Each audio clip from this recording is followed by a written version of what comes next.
प्लॅस्टिकचे clothes ऑर्गनायझेशनसाठी वटपौर्णिमेचं photoshoot करायचं आहे. तसं मला कॉम्प्रेशन जाणवतंय. आजीची तिथं कोणी लावला. हाय इंटेन्सिटी ऑन करते. फायदा मी हेअरकट पण केलाय बरं. ही साडी मी नेसणार आहे फोटोशूट साठी.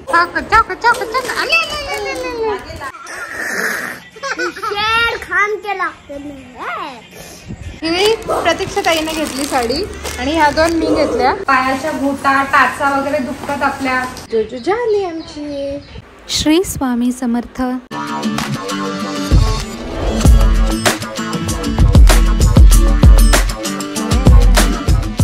Good morning. आम्ही उठी केला ना बाबू. जोजो झाली आमची. गुड मॉर्निंग करा सगळ्यांना. मंडळी मी एक लेग मसाजर मागवलेला आहे. हा अगारोचा एअर कॉम्प्रेशन लेग मसाजर आहे. आपले पाय पोटऱ्या वगैरे आपल्या दुखतात, प्रचंड दुखतात कधी कधी आणि घरात सगळ्यांच्याच दुखतात. त्याच्यासाठी हे सोल्युशन आहे.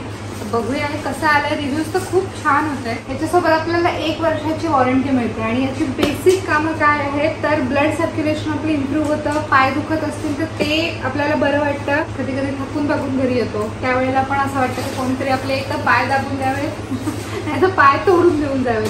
त्याच्यासाठी हा बेस्ट ऑप्शन आहे. आपल्याला फक्त हे अप्लाय करून बसायचं आहे आणि हे जाड किंवा बारीक कुठल्याही शरीरयष्टीच्या माणसासाठी उपयुक्त आहे कारण की याच्यामध्ये ऍडजस्टेबल स्ट्रॅप्स आहेत. याच्यासोबत आपल्याला हा एक हँडहेल्ड कंट्रोलर मिळतो. पॉवरचं ऑन ऑफ बटन आहे. हे 3 मोड्स मिळतात आपल्याला, सिक्वेन्स, सर्क्युलेशन आणि होल.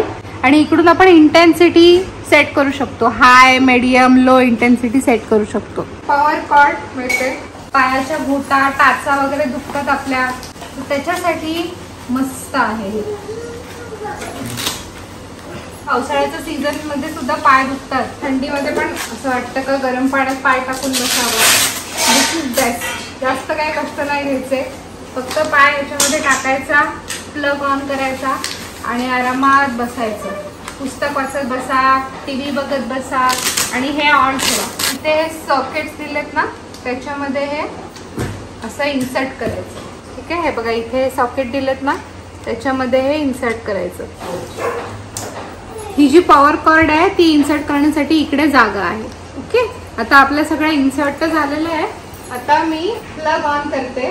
3 मसाज मोड, सिक्वेन्स, सर्क्युलेशन आणि होल आणि 3 इंटेन्सिटीज मिळतात. तर ह्यांच्या कॉम्बिनेशननी आपण आपल्याला हवंय तसं मसाज करू शकतो. आपल्या कम्फर्टनुसार आपण सेटिंग ऑन करू शकतो. तर मी ऑन ऑफ करते.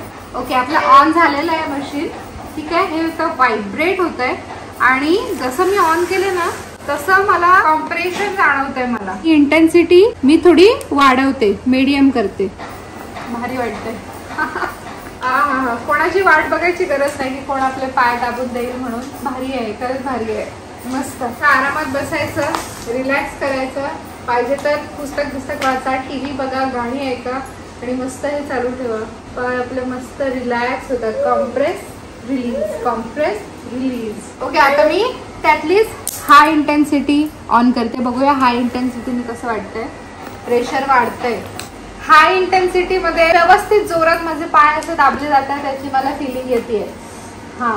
ओके. नको, मला हाय नको आहे.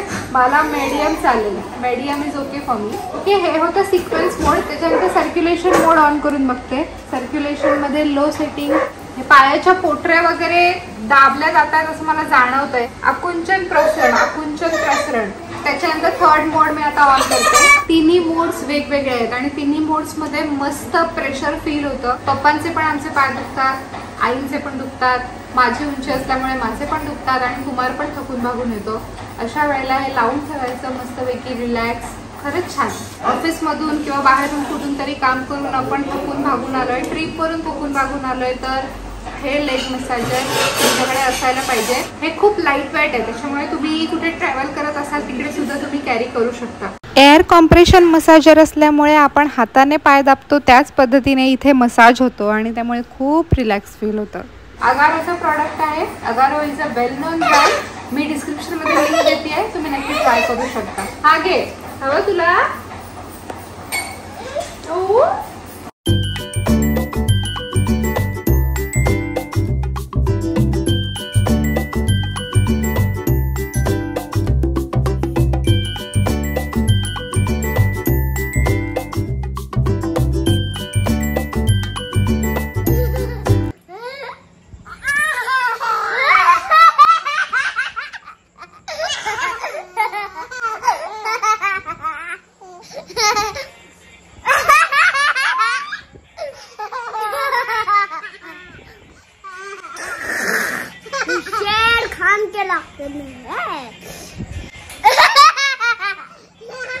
मंडळी काल मी आले इकडे आईकडे माहेरी. रविवार सोमवार लागून सुट्टी असल्यामुळे मी आले 1-2 दिवसासाठी घरी. आता मी बाहेरून जाऊन आले कारण की मला आणायच्या होत्या हिरव्या बांगड्या काचेच्या. वटपौर्णिमेचं फोटोशूट करायचं आहे. तर काचेच्या बांगड्या माझ्याकडे आहेत पण कमी आहेत, त्यामुळे मी एक्स्ट्रा घेऊन आले. का शनी आणि अरुने टिट्टा लावल्या आजीची. आजीची टिट्टा कोणी लावली बघू दे दाखव. आजीची टिट्टा कोणी लावला? काय सुन्या गरमा पण खूपच करते. आणि हे असे बास्केट्स घेऊन आले प्लॅस्टिकचे क्लोथ्स ऑर्गनायझेशनसाठी कपाटात. अनु दीदी आहे, आरू आहे, धावतायत. फॅन लाव जाम गरमा करते ग बाहेरून आल्यावर तर अजूनच. मंडळी दुपारचे वाजलेले आहेत 1:45. माझं जेवण झालेलं आहे, अरूचं पण जेवण झालं आहे. आता मला झोप येते कारण की रात्री अरू भरपूर वेळा उठला, आय डोंट नो वाय. आणि तो झोपल्यानंतर मला झोप पण नाही आली लगेच, तर मी पण बराच वेळ जागे होते. आणि सकाळी पण 6 वाजता मला जाग आली. उठल्यानंतर पहिले सगळं घर आवरलं, जे काही थोडंफार मला आवरता आलं ते. लादी पुसायची आहे ती आता संध्याकाळी. बाकी टेबल काचा विचा पुसणं, घेरू काढणं आणि काय इकडे तिकडे सामान पिशव्या काय पडल्या होत्या ते सगळ्या कचऱ्यात टाकल्या. टॉयलेट बाथरूम धुवून झालं, ते सगळं करून झालेलं आहे. त्याच्यानंतर मी तुम्हाला बोलले ना मगाशी बास्केट्स घेऊन आले जाऊन, तर त्याच्यामध्ये पण कपडे ऑर्गनाइज करून ठेवलेले आहे. काही जुने कपडे बाहेर काढलेत द्यायला. तर त्या गजरा वगैरे विणणाऱ्या असतात ना त्यांना देईन. उगाच पोतिरी होण्यापेक्षा कोणीतरी घातले तर ठीक आहे, कारण एवढे पण दशा नाही झालेली, ओके अवस्थेमध्ये आहेत ते ड्रेसेस. त्याच्यामुळे त्यांनी ते घातलं तर चांगलंच आहे, कारण की पोतऱ्याला इनफ कपडे आहेत घरामध्ये. त्याच्यामुळे जर जे व्यवस्थित आहेत ते त्यांना दिले तर ते घालतील तरी. आणि अरूचे पण जे व्यवस्थित वाले कपडे आहेत ते पण काढलेत बाजूला. ते पण त्यांची छोटी लेकरं असतात ना खूप सारी, त्यांना देते मी. लास्ट टाइम पण दिलं होतं आणि ते ऍक्सेप्ट करतात, त्याच्यामुळे मी देते त्यांना. हलकं डोकं दुखतंय, काय माहिती का त्याची झोप नाही झालेली म्हणून असेल. बाय मी हेअरकट पण केलाय बरं. आता सध्या केस वरती बांधलेत पण हेअरकट सुद्धा केलेला आहे. तर केस सोडल्यानंतर कसा लुक येतो तो हेअरकटवाला ब्लॉग सेपरेट येईल, कारण की तो कोलॅबोरेशन मध्ये आहे. ज्या पार्लर मधून मी तो हेअरकट करवला त्यांच्यासोबत कोलॅबोरेशन मध्ये आहे. आणि तो एडिट करायला वेळ लागेल, कारण कसं आहे भरपूर सारे क्लिप्स आहेत आणि मग ते थोडं छान पद्धतीने एडिट करायचं आहे, त्याच्यामुळे त्याला वेळ लागेल. त्याच्यामुळे ते हेअरकट माझा कसा दिसतोय काय ते तुम्हाला नेक्स्ट ब्लॉग मध्ये बघायला मिळेल. पण सांगितलं मी तुम्हाला की मी हेअरकट केलेला आहे खूप दिवसांनी आणि मला खूप छान वाटलं. हेअरकट पण छान झालाय आणि मला थोडंसं वेगळ्या रूपात बघून किंवा थोडेसे काही वर्षांपूर्वी असं गेल्यासारखं भास झालं माझा, तेव्हा मी हेअरकट केला होता तसा. त्याच्यानंतर काय स्वतःकडे एवढं लक्ष दिलं नव्हतं. तर आता इतक्या वर्षांनी पुन्हा सेम तसाच हेअरकट केला किंवा तसाच लुक आला छान. मी ते फोटोज वगैरे कुठेच पोस्ट नाही केलेले अजून, ब्लॉग मध्ये तुम्ही पुढच्या बघाल. ही साडी मी नेसणार आहे फोटोशूटसाठी.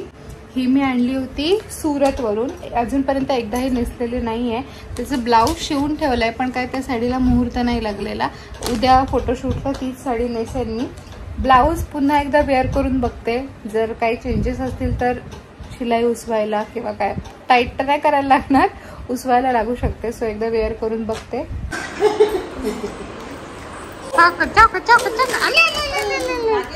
या 2 साड्या घेतल्या ताईकडून. ही प्रतीक्षा ताईने घेतली साडी आणि ह्या 2 मी घेतल्या. एक माझ्यासाठी एक आईंसाठी, आईंना कुठली आवडेल ती. आणि बाकी ह्याच्यात अजून आहेत तशाच कॉटनच्या साड्या. परीची आंघोळ चालू आहे. 1 ही अशी दिसते, 2 3 4 ही अशी साडी. कलर छान येतो. 5 हे ब्ल्यू कलर आहे. ओके, हा ब्ल्यू आहे, नेव्ही ब्ल्यू. आणि हा 6 हा 7